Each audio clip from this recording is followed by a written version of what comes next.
Nifty and quilty techniques. Find out just what that means today on Quilting Arts. Bernina of America Incorporated. Bernina, made to create. BerninaUSA.com. Craftsy. Learn it. Make it. Craftsy.com. Havel Sewing. When you need to cut it close. HavelSewing.com.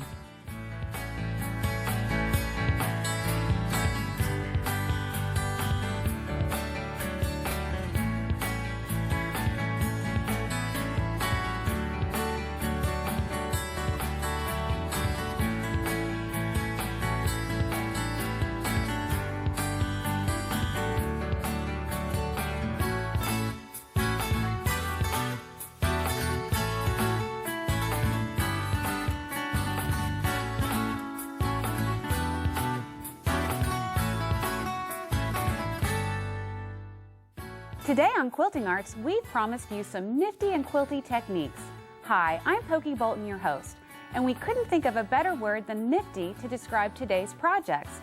They're surprising and innovative and different.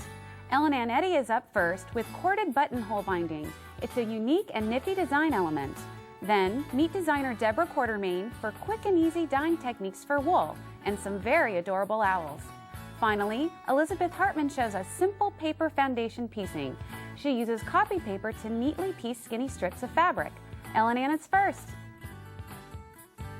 Well, Anne Eddy is back with us for several segments this season. Welcome. Thank you.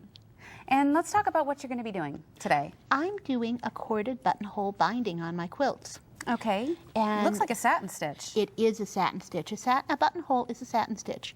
But what we're going to do is we're going to put a cord underneath it first to make it stronger and to give it a little bulk and to give it a real solidity. So for those of us like myself who don't like to do traditional bindings, this is just another quick stitchy option to do that. And a way to have wonderful edges. Okay. I've got circles and rocks. I've got these lovely leaves with their little points. And why would I cut off a frog leg? You wouldn't want to do that. I wouldn't want to do that. It would be morally wrong. And so you really, with this process, you can get around to the pointy point as well. I can get around the points, I can get around the circles, and I can keep the edges. Well, I'd love to see how you do this. Well, the first thing we need to do is we need to get rid of anything that actually thinks it's a 90-degree angle, because it's just not. Even if you want it to finish as a 90 degrees? Even if I want it to finish as a 90-degree angle. Okay, so just snip it off at an angle. Right, and what's going to happen is that as I go around that with the cord will kind of make its own angle. Oh, okay. I can't and wait I'm to see using a crochet cotton. This is knit crocheting. Because this is 3 passes underneath the sewing machine, is yes, that right? It is. Okay, so the first step is to get the cording. Get the cord on there. Okay. And we're going to put that cord right around the edge. Okay, do you pin it or anything before you take it in the machine? No, my foot is going to take care of that for me. Okay. I'm Great. using my regular presser foot. I'm going to go in the groove. I'm going to put my needle to the right, and I'm going to stitch right over the edge. I'd love to see it. Off we go. I'm going to start here, and my foot is going to let me just put that right in. I do need to trim everything. Anything I don't want to be there needs to be trimmed away. And I've got a pretty wide zigzag stitch. My needle is to the right, and I've got a zigzag stitch, and I'm going to couch this right onto the edge. So I'm aiming right around the edge. What kind of thread are you using? This is a polyester embroidery thread, and the very cool thing about this is it can be any color I want it to be, so there's no question about that. You're using it in the top and in the bobbin? I have it in the top and the bottom, and it's going to make one solid cord when I'm done. And I'm going around my circle. And do you position the needle down so you can make the turns? Always smart. It's always smart. Okay. Always like to do that. Now I'm going to turn there, give that a little twist. And I noticed you pulled up your embellishment on top. You don't want to catch that. No, I don't want to catch that. And I'm also going to give that just a little tug, and that will tighten that up so that it's smoother. Okay. And then we're going to go Last little lap around.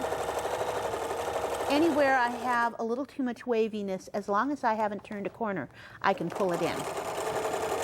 I'm going to go right around the edge here, and we aren't going to lose any of that lovely mushroom.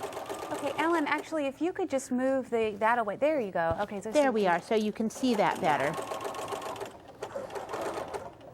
Now, this is a raw kind of a stitching because all we're doing is putting the cord down.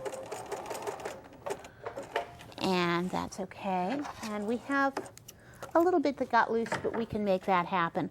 What I'm going to do now is I'm going to turn it over to the other side. I've got a different foot I'm using this time. This is a buttonhole foot. It's an old-fashioned buttonhole foot. You don't see them really often anymore, but they're very valuable because they have that nice double channel, and that's where the cord that we make is going to ride through. It's going to ride through right on top of that. So I noticed, did you position the needle to the center? I didn't know. It's still, okay. It should still be To the right. To the right. Okay.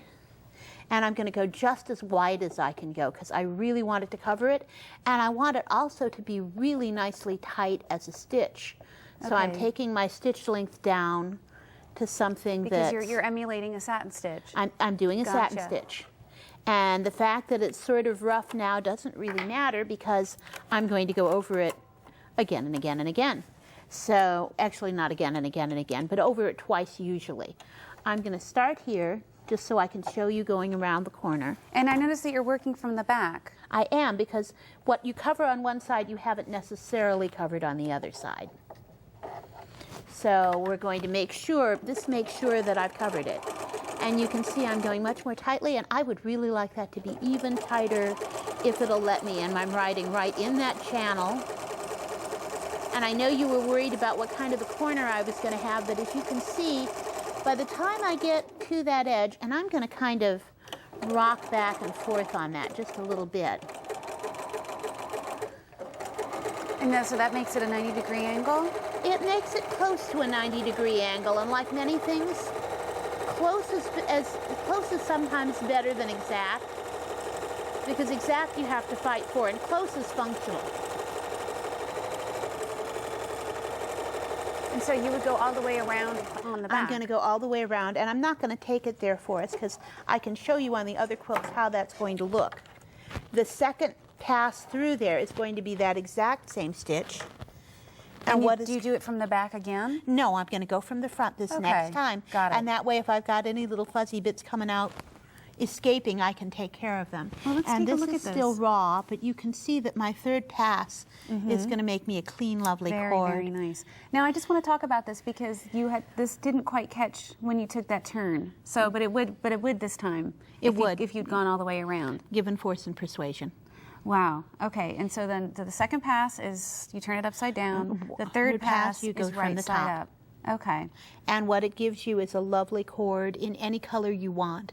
And if you're working with a piece where you want it to kind of float off to the side, you pick a color like the inside of your quilt. If you want to border it, then you pick something that's a contrast. And so let's take a look at, I love this owl piece. And so this one, you had used a beautiful lime green thread for that. And you're absolutely right. You clip the corners, but it still emulates a 90-degree It still makes a great angle. And it sometimes close works better than exact, because it just functions easier. The other thing is that you really want to be able to stitch over that, and you can only stitch so much over that. With these, you back and forth, and then you turn it and twist it.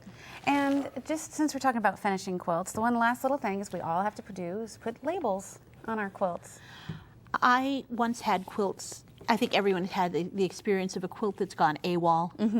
And after that, I decided, no, you label your quilts. And these are run through my regular labeling program. And I've used a fusible fabric. And I noticed that you used, it looks like a monofilament thread, so that you can see the thread on the top side. Right, and the other thing is no one can take it off. And you use a different kind of foot for this, because I noticed it looks like a joiner stitch almost. Actually, what it is your hemming stitch, okay. And you use your hemming foot, and your hemming foot lets you just sort of, it's a stitch that goes down and then clips over. And you, again, clip your edges around because it's easier to go around a circle than... Well, this has been fantastic. Ellen, thank you so much. My pleasure. And I'll be